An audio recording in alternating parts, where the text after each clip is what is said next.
તો ડીસાના જલારામ મંદિરમાં સ્વામીના બફાટને લઈને રઘુવંશી સમાજે આજે બેઠક યોજી હતી, જેમાં જ્ઞાનપ્રકાશ સ્વામી સામે ઉગ્ર વિરોધ પ્રદર્શન કરવામાં આવ્યું। ત્યારે મોટા પ્રમાણમાં રઘુવંશી સમાજના લોકો એકઠા થયા હતા। ત્યારે જલારામ બાપા સામે કરેલી ટિપ્પણીને લઈને જ્ઞાનપ્રકાશ સ્વામી પાસે માફીની માંગ કરી છે।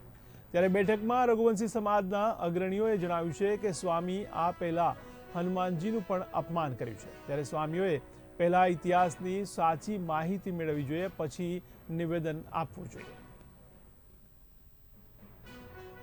સુરતના અમરોલી ખાતે સ્વામિનારાયણ સંપ્રદાય વડતાલ ફિરકાના જ્ઞાનપ્રકાશ સ્વામીએ પૂજ્ય જલારામ બાપા વિશે થોડી અજુગતી વાતો કરી છે।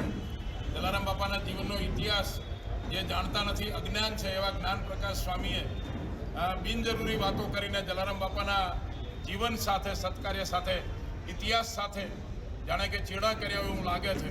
ખરેખર આ સ્વામીએ પૂરો અભ્યાસ કરીને વાત કરવી જોઈએ। રઘુવંશી સમાજની કે હિન્દુ સમાજની પરીક્ષા ના લો। તમે ભૂતકાળમાં પણ હનુમાનજી માટે ગમે તેમ બોલ્યા, હવે જલારામ બાપા માટે બોલ્યા।